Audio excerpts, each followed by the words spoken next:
We good? Throats clear? All right, ladies and gentlemen, welcome to Let's Talk Real Life with Native Manning. I am your co host, Vernon Garrison. It is a great day here at WBIS LP 106.9 FM. Wow. You can find this show on Roku television, you can find it on various social media outlets. And by all means, like, share, and subscribe, and share this over and over and over again. Golden nuggets in life be popping off of this show every time it hit the airways. And you want to get a basket and collect them all because ain't no telling what I'm about to say. I didn't say the Lord trying to say it. I said ain't no telling what I'm about to say. So, safe unpredictability. All right. Well, we uh, want to share the apps, the social media opportunities, the Roku opportunities, GPAT 23, Facebook, and YouTube. And we definitely want you to download the app. I'm just trying to get you all the ways that you can view the show. There is a whole lot more than you see behind us. Go back and look at some of our episodes. You will be fed. Maybe there's a buffet here, so you can pick some of the things you want, and there are definitely some essentials in Let's Talk Real Life with Native Man. Well, I'm gonna move out of the way so we can get back into our flow. Right now, I want to introduce you to the host of the show, the originator, Miss Native Man. Hello again. Hello. I am here to talk to you some more about this never regretting a day in your life. As we go through the series, we have seasons in our lives. Like seasons in the 365 days: spring, summer, winter, fall. Well, we have those days where we have good days, bad days, worse days, better days, best days, all kinds of days. And unlike the seasons, though, they come repetitively pretty much every year. We can tell when it's springtime and summer's coming and the fall and winter is coming. With these days, there is no way we can tell what day tomorrow is going to be because it's unpredictable. That's real life, folks. Last week, we stopped off with some happy days, good days, talking about some happy things. And I believe it was Coach that was making a point, and I wanted him to take a few minutes to finish up what he had to say about those happy days, the happiness transition from those worst days before we go into the experiences of bad days. Now, there's a difference between a bad day and your worst day. All right, moving forward. All right. Well, in conclusion to the good days, I'd like to say, how's your how's your evaluator working? How's your meter working? How's your intuition? How's your ability to recognize and to understand what greatness really is when you see someone in your presence that has wisdom, that's feeding you knowledge. How often are you impressed by somebody who you think has got their life together? So, and I gave you all that to test yourself for my conclusion. Do you even know what good is? And do you know how to give reverence? And do you know how to be grateful? Do you know how to show gratitude when you do find small things in life that make a big difference? Not necessarily your life, but other people's lives. Do you recognize that a seed, one seed can grow an oak tree? Do you recognize that one match can burn down a forest? Do you recognize what goodness really, truly is? on a small scale, on a big scale. I just wanted to encourage you to seek a place in your life, and you, like God did, you create it and you call it good. I remember going into the woods and carrying a little pan and having two bricks and lighting some twigs on fire and frying bologna in the woods. Some of the things that have happened in my life have the bad days, some of the bad days that I've gone through up until my age, right to this moment. I wish that I was back there in that little cut in my little campground in the woods, sneaking stuff to make food. I wish I was there. It was such a pleasant place that I had. It was a safe place, and a lot of you have safe places. And I think that you should reverence those safe places. If you get home 2 minutes early, where you sit in the car and you finish listening to your favorite song, that's that's that's happiness. Nobody can make you happy. Don't walk in the house expecting everybody to make you happy. Don't do that. Don't walk in the house expecting that every time that your son gonna run and grab you by the knee. He might do it for 5 more years, but then by the time he start getting older, 15, 16, he gonna have the room door shut. And you gonna say, well, where my boy at? Well, he in the room, he been in there for 2 or 3 hours. As soon as he got home from school, he went in the room. But you still happy. You raised it or her. So that's the conclusion I wanted to share with you about the happiness in the moment and leveraging it towards something bad that has happened. I want you to thank God for the moment that you have. It's not guaranteed. It's not. Okay. Thank you, Coach. That was a good analysis. Yeah, you summed it up rather well with those good days and happy days. And so now we want to go step down again. Like I said earlier, life is like a seesaw. It's up and down, in and out. You don't know what's going to come next. Well, now we're going to talk about those bad days. Those bad days is where your experience come in, believe it or not. Those are your experiences that you have in life. Those are the days that you will carry with you. Not that you won't carry the good days with you, but those experiences seem to me, I think those experiences probably cling to a person, me, longer than those happy days. I think if you really think about it, your experiences in life, which comes from those bad days, not your worst days, not your better days, but it's kind of like, eh, a bad day. You've had people to approach you sometime and say, "How was your day? Did you have a bad day today?" And they ask that because you might be grouchy, you might come in moody, like we were saying last week. Uh, don't want to be bothered. You had that kind of day. You know, was that day an experience? Was any part of your day a happy moment? Any time of the day can be both. You can come in the morning. Some people are morning people. Some people are not morning people. They come in grouchy. Don't want to say good morning. It's not a good morning.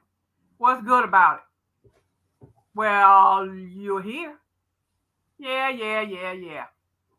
I've had those responses for many years from many different people. And there, to me, that's starting off, not necessarily though, but I'm just saying sometimes when you start off bad like that, not having a good mood, not having a good attitude, sometimes that can lead on into your day of it not going well either. Whatever it is you're challenged with during that day. I think that how you start your day off makes a difference in how the rest of your day goes. That's what I think from my experience. Case in point, when you come in the morning and you're coming into the job and you have coworkers around you, or you're meetings on top of meetings on top of meetings, My brother told me one time, you about the meetingest person I ever met, because every time you turn around, I'm in a meeting. And do you learn anything from those meetings? Sometimes yes, sometimes not. But the point is, it's an experience, and the experience in having those meetings on any, whether it's in a job or at church or family meetings, sometimes some of those meetings are not very productive. Is that an experience? Would you say that's a bad day? Not necessarily. It depends on what the meeting was about or who was in the meeting.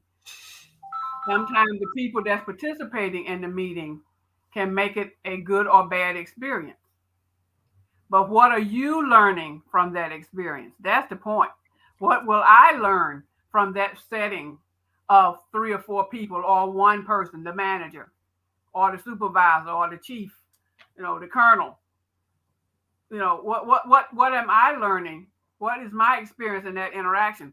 They could be calling me in there to reprimand me, which has happened a few times, for some decision that I made or the way I went about doing things. Same thing in church with a decision that I made. The pastor would call me in and say, well, Sister Manning, I don't know if I care too much about the way you did this and that and the other. Well, and then I'm reminded, well, did you do like that when you was faced with your colonel or the commander on your base or your post?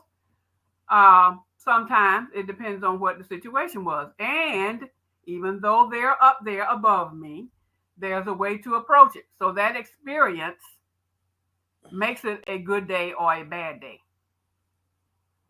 How is that going to be so? How I respond. He or she might have a good day after we finish meeting, but I walk out of there with an attitude. That's my experience. What am I going to learn from that? As the years go by at any level, whether it's your school teacher, principal, counselor, social worker, anybody, your experiences will make or break you as life go on, because why? You're supposed to learn something from every experience, whether it's good or bad. And I believe all of us have some kind of experience every day. I believe it. Some kind. It might be small. It might be huge. I don't know. But something. But do we recognize that as an experience? Or are we just going to walk away without shoulders up, chest out, because you said what you had to say and now it's over? What kind of experience is that? You're not going to always have that when you're meeting folks. And as long as you're around people, there will be some experiences. That's the bottom line.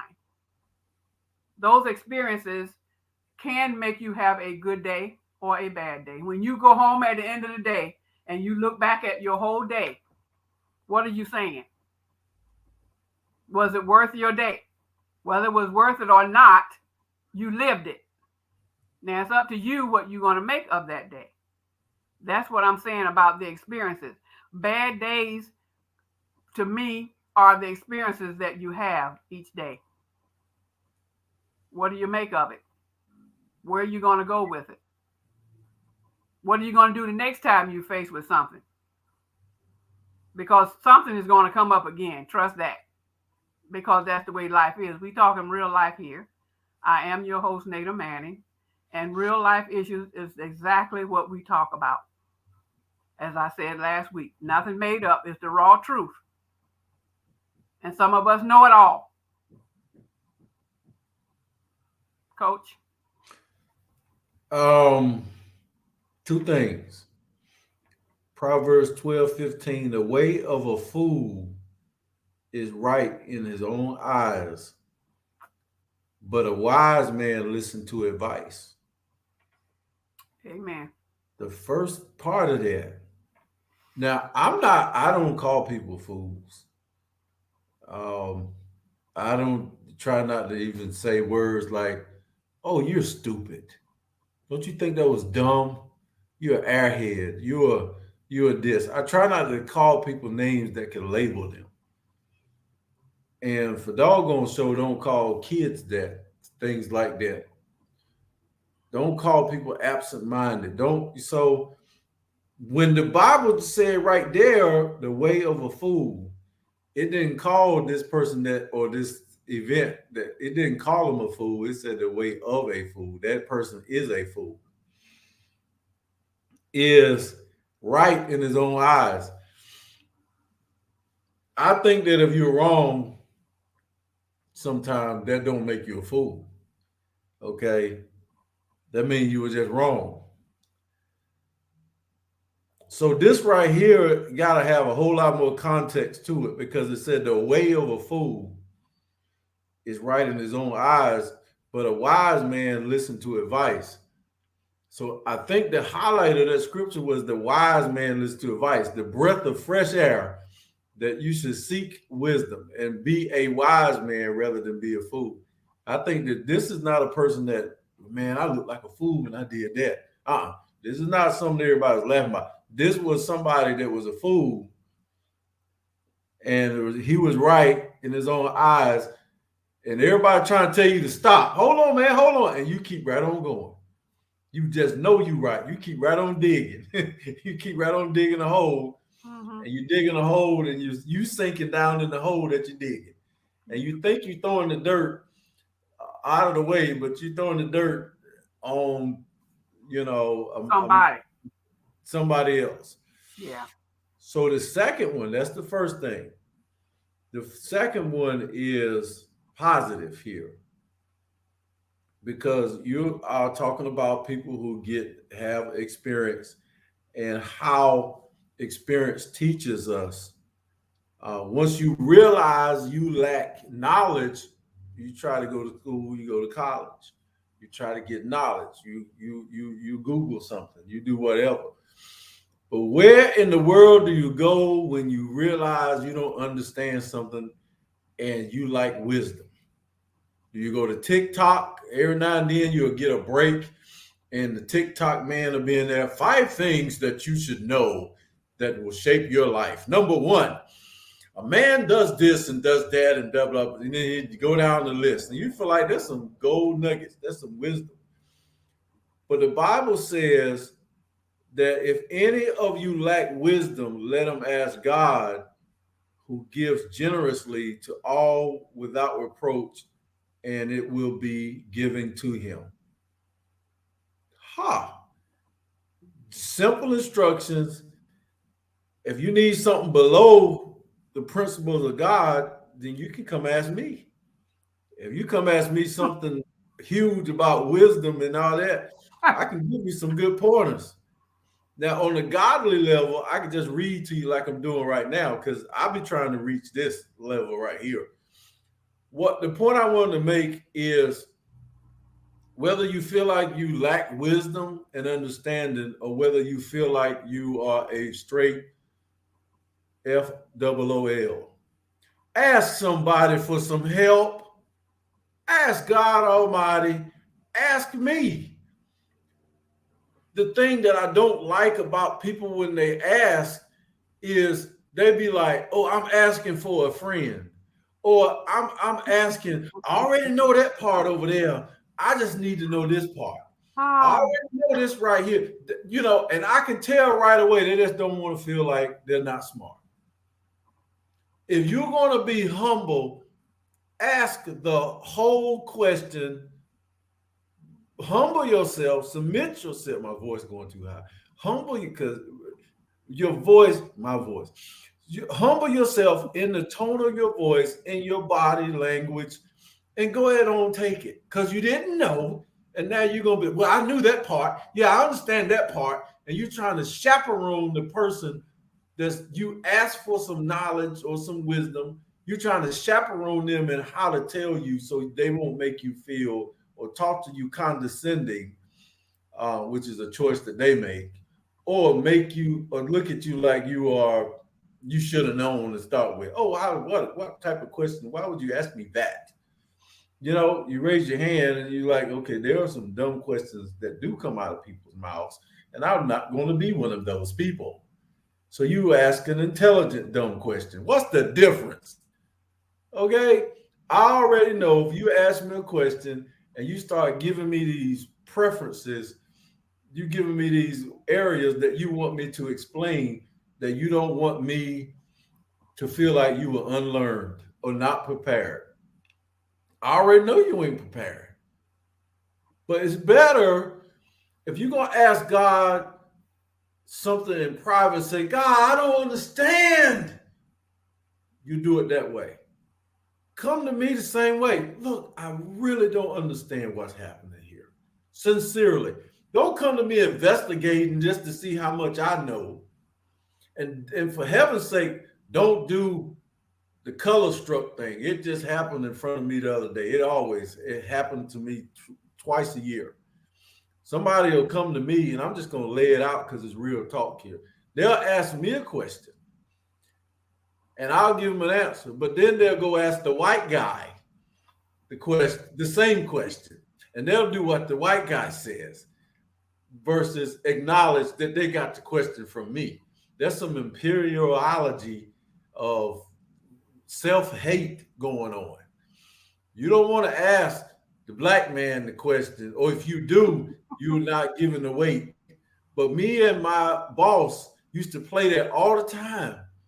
I could say something to a particular person in this work environment. We were partners, by the way. I could say something, they'll come right behind and ask him the same question, not even saying, well, Vernon already told me. Oh, okay. Yeah, he did tell me that. That's right. And we would play that book. So in other words, I hope I probably confused some people just then. In other words, come humbly if you feel like lacking wisdom. And if you want to come in private, fine. But you should make nobody that's really seeking knowledge and wisdom, which is so hard to come by. The ability to use knowledge in its effective way to bring quality of life. It is so hard to come by, and everybody ain't got it. Okay? It's the way you ask, and you can ask a human being a question. If you ask me the right way, I will pour out my heart. But if you come at me with some kind of weird way of asking a question, and you're asking about me at the same time, or I don't know what to say. I'm not gonna be able to answer the question because I'm thinking about how you coming at me. I'm thinking about your approach. Do you want to know the answer, or you just want other people to hear you ask a question so you can look smart? Which one?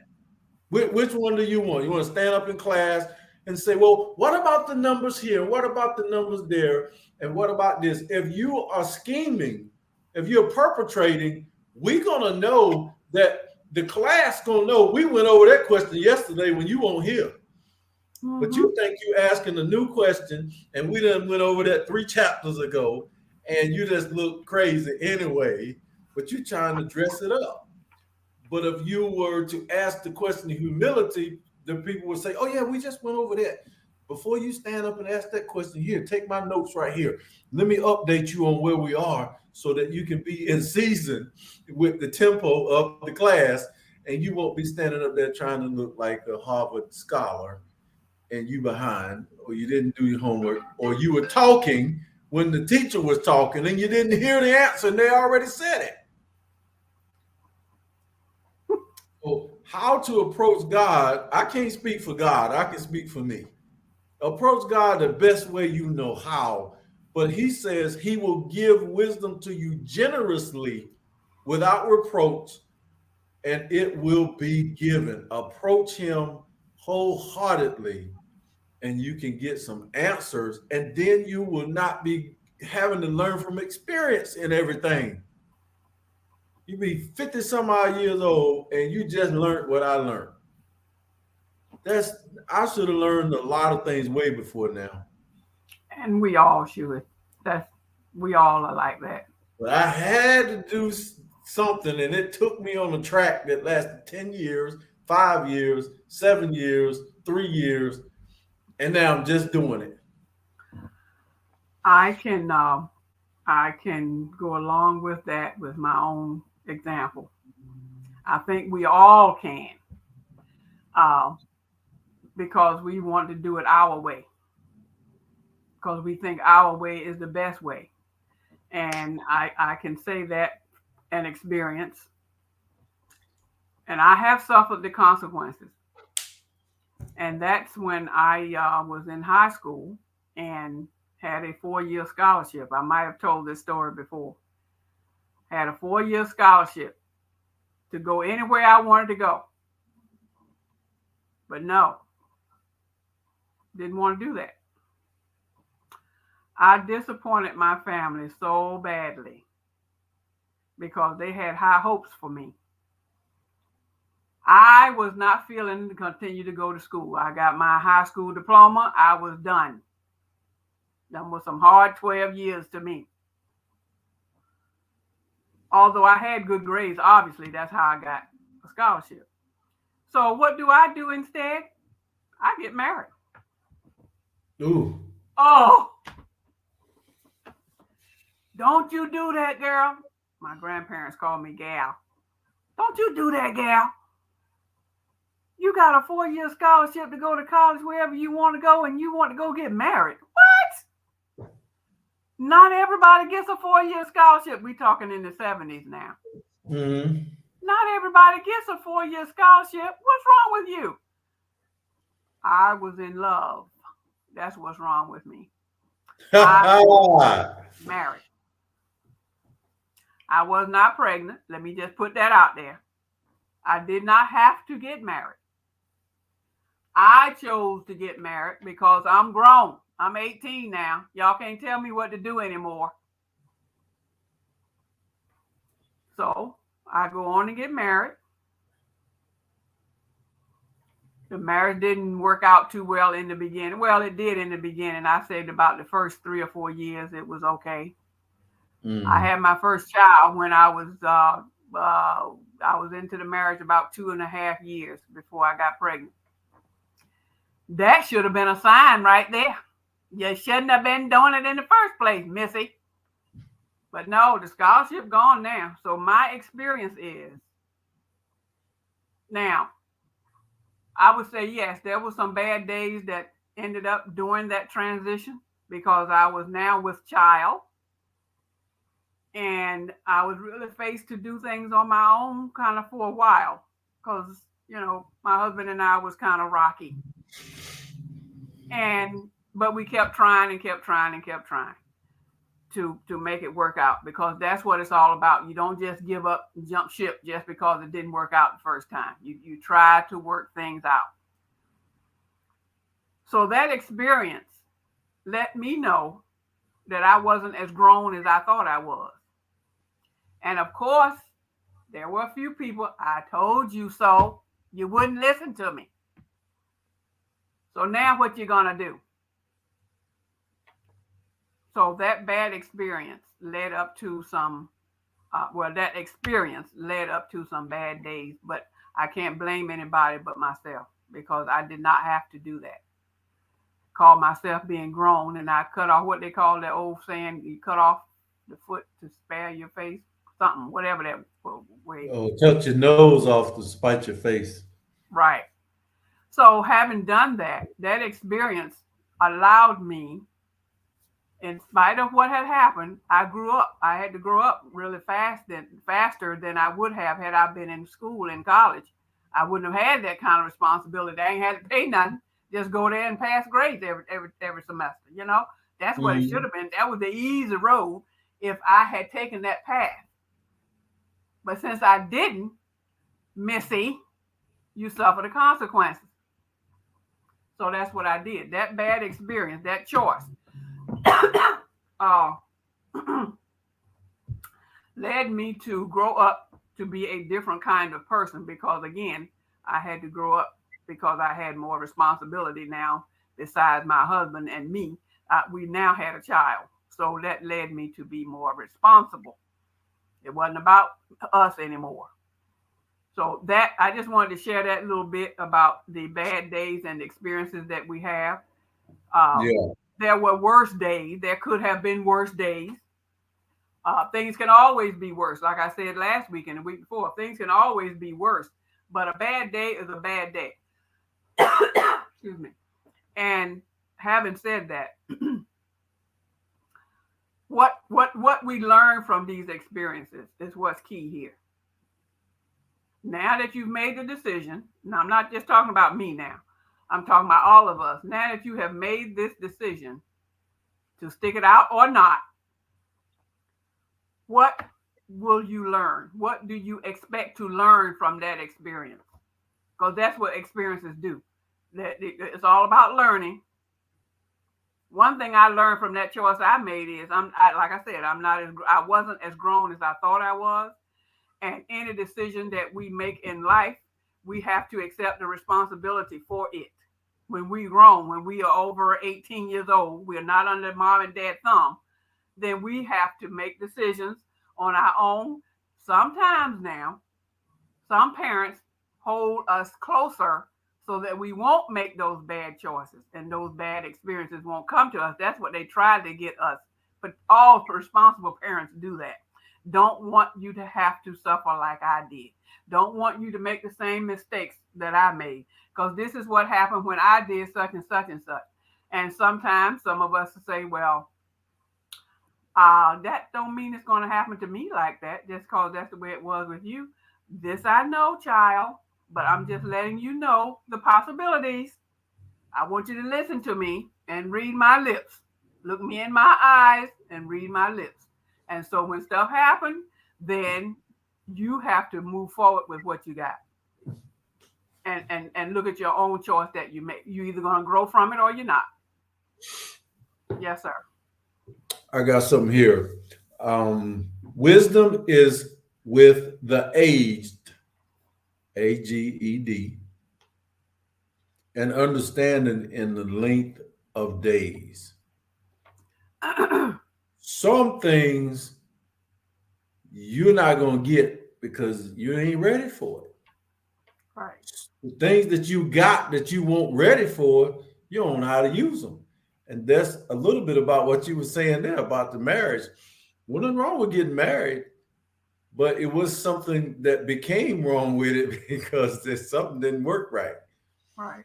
I tell students all the time that your biology clock and your social status clock is two different clocks. I say you ready for marriage. It doesn't say you got to have a PhD to be married.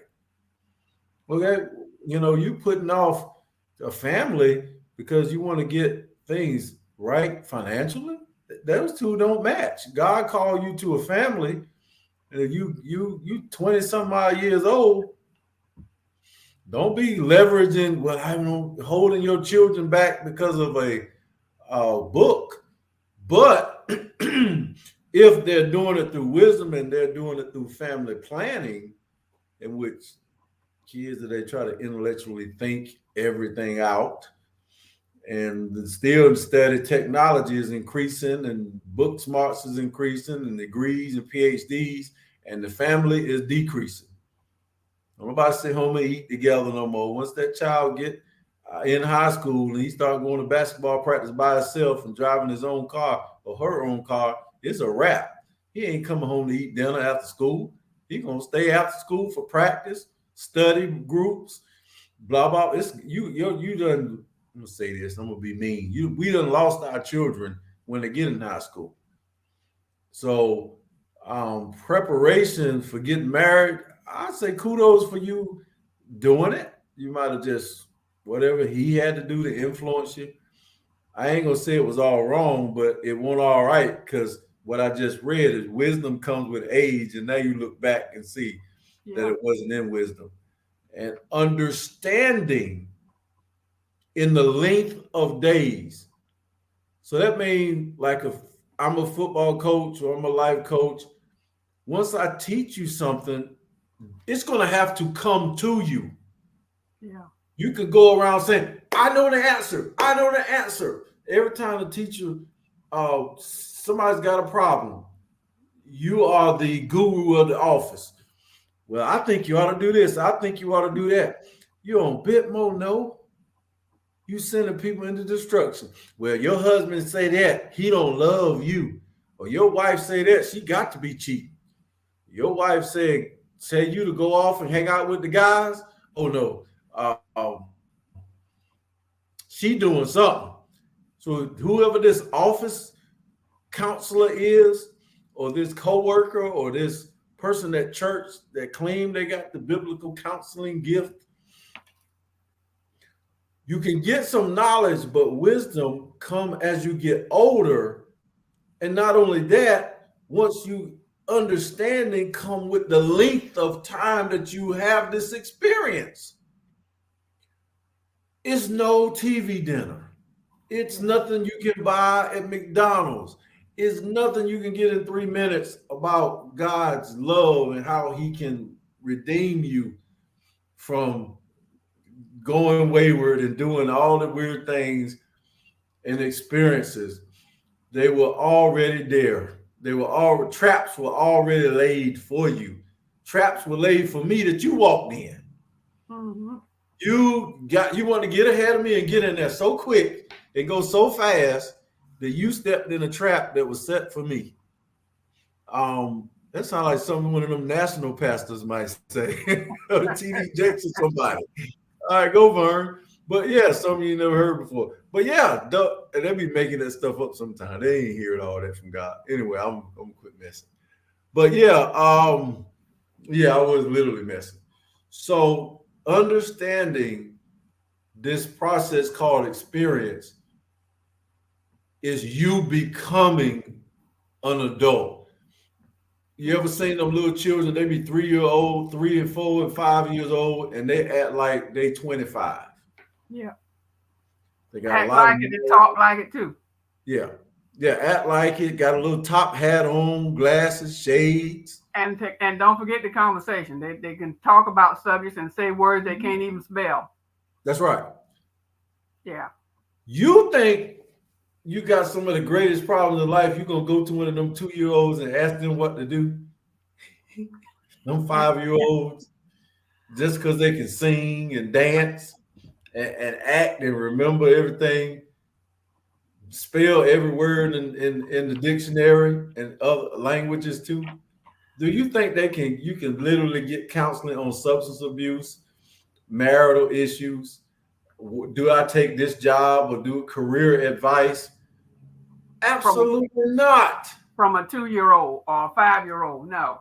Yeah, the ones that be on that show with Steve Harvey, Little Midgets, or what you call it, Little Men, or what Little Childs do the darndest things shows. Yeah. You can't get it. You can't fake it, ladies and gentlemen. It can't happen. One of the things is once you get the knowledge, this is the last thing I'm going to say. Once you get wisdom and knowledge, you got to understand. It's kind of like with me sometimes. You keep asking me something, I'm going to tell you the truth, and you may not like the truth, or you may not believe it. You may not even understand why I didn't tell you, but now I told you the truth, and you got 7,000 more questions. Well, why you do that for? Why did you eat that then? Or why did you go in there? You shouldn't have went in there. Mind you, the whole time now, I went in there because I'm responsible to go in there, and I'm supposed to go in there. But so as I feed the knowledge or enlighten you, you start looking at me like, as time goes on, you have to live your life from a position of strength, but you also have to live your life from a position of weakness. Right. It's inevitable because you won't be this person that you want to become. Your game has to come to you. The game has to come to you. Then you can it's a supernatural thing, actually. Athletes go through it. They get out there and they score 20 points before they even knew it. They don't even know how it happened. It just happens. So with wisdom, you get it. But the last thing I wanted to say that a while ago. I had to ramble a little bit. At least I admitted it. When you get wisdom, you're not going to like it sometime. Because you asked for it and you got it, and now you're accountable. You're not going to like it because you're not satisfied with what you're getting. You're not going to like it because it don't make sense. Many times, wisdom does not make sense. to us. And if it don't make sense, many times we overlook it. Nah, that don't even make sense. What? No, I'm not doing that. Teach. And that's our response. All of us are guilty. I've done that some couple of times. It did not make sense, and I'll say that in a heartbeat. That makes 0 sense. But just because it makes 0 sense to me does not mean that it's not the way things should be. That's why some of the elders say, keep living. Just keep living. Mm-hmm. Yeah, just keep living. My sister used to pick up my mama for taking all them medicines, all them bottles. And my mama said, yeah, just keep living. And so one day, my sister had to take all them medicines. She acknowledged to my mama that she understand now why she had she thought because at the beginning, I don't see why you got to take all them pills, all them bottles. Just keep living. Yeah. And that is a true saying. It's old, but it still exists today. Those words right there. And I say that quite frequently. Keep on living. And my grandmama used to tell me, you'll understand by and by, honey. And I'm like at 10 years old. By and by. You going somewhere? That's not what she meant. And she said, no, child, I'm saying to you that you'll understand later on in life. Oh, so the next day I'll come back and say, is it later yet? Oh, because I always remembered what she told me. So I'm going to go back and revisit that comment. I want to understand. You got to talk to me. Yeah, that's you. If I don't understand it, sometimes I've gotten older and wiser. Sometimes I'll leave it alone. But many times I won't because I really want to understand. I want to connect the dots. I want to interlock. Where does this fit into this? That's just, I don't know if that's good or bad or indifferent. But if you are trying to talk to people and you want to make sense to people, when you're interacting with people, you want to be able to relate to what they're saying and putting it in your own words, so to speak. That way you can kind of put it in some different words to your next group of people when you're trying to talk to somebody. Because as you can tell, Miss Manning loves to talk, but I like to talk making sense. I don't like to talk just to be talking. I don't like to talk just to hear my voice. Let me say one thing. Thank you, ma'am. That I notice it, and I do it, and I don't tax nobody for it. You can listen to me, you can get the gold nuggets, you can get the information, or you cannot. But I've noticed that some people are on a different level and a different lifestyle than I have, are disappointed because there's a vacuum there when it comes to their relationship with their friends and family. They're not necessarily secure. They haven't created their identity yet. They're in their like late 20s, early 30s, which to me is the new 18 and 19-year-olds. No disrespect. You have knowledge and some beginning attributes of wisdom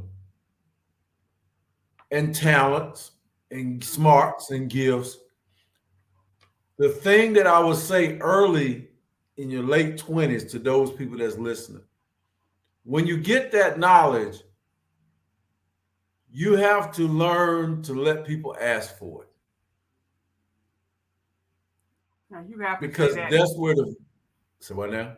You're gonna have to rephrase that because that I'm confused with that right there. When you have knowledge and you just go around giving it out, I know this, I know that. Oh, I can help you with that. I can do that for you. Okay. You got a lot of spunk and you got a lot of energy. Yeah. Oh, I've got a lot of experience with that. I did that. Oh, I did that in so and so day. This right here, this is how you do it. And they'll expend a lot of energy and won't get nothing back for it. And nobody gives them the props. Right, so because when you hear people doing that, I have heard them say that, and I'll ask them, I said, well, what don't you know? You know all this I want to know what you don't know. Uh-huh. Well, it's not too much I don't know. I said, okay. I just thought I'd ask. What is you since you know so much about everything? I just want to know. I didn't think anybody knew everything but God and his son Jesus. Right. But you're saying that you know this and you know that, and I'm not contradicting you because I don't know what you know. I just want to know what you don't know. Can you tell me that? So here's what I want to say. If you want to respect those that are listening that talk all the time and they're great navigators, they're great people who they can give good direction, they pass the test, they can understand, oh, I know how to show you how to pass the driver's test. I know how to show you how to do this. I know how to show you how to get a discount. I know how to show you how to get coupons. I know how to show you the best route. Go down here, you go down there, you go down. For those who are just about to cross over and their knowledge is about to give them a little bit of wisdom, I'm gonna give, especially for the one who is 50 years old and ain't even, don't nobody ask you nothing. You should have wisdom, but ain't nobody ask you nothing deep. You know, they might ask you where the potato chips at, or where you get that scar from on your arm, or why you got a dent in your forehead. You be like, oh boy, that was a long time ago, and I hit my head on a tree, and you feel good about that. But if you're old and don't nobody ask you no deep questions, it's because you haven't phrased yourself right and presented yourself. But there's a lot to you that you can show people the way. But I wanted to say, as we close. Yeah, as we close, in Proverbs 10:14, the wise lay up knowledge, but the mouth of a fool brings ruin near. You can't just at will educate the earth in your ways and the knowledge that you have got. Lay it up. In other words, I got to say this, translate it. Shut your mouth. And when people start to see you in that position in their life, they'll start to give you that position and open up to you in that situation. So hold your tongue or your tone as if, well, you should have asked me to start with. I was sitting here ready to tell you, no. You have to walk away because they didn't ask. Amen. And so we're ending this show, folks. This show, as we talk about real life issues, it is that time to shut it down till next time. And we do hope that you are learning something as we talk about real life issues on this show. It's a very interesting subject. So, Father God, thank you for this time. Thank you for being who you are once again. We always must acknowledge you because it's only through your grace and mercy that we're able to do this show, that we're able to talk about the things we talk about and give you praise for all of it because it's not about us. It's about you as we reach out to other people across this world because you have the whole world in your hands. And we want to be able to do our part with your help. In Jesus' name, God bless you all. It's been a pleasure. Look forward to next time. So be blessed, be careful, be safe, and know that we love you. That was the BISLP 106.9.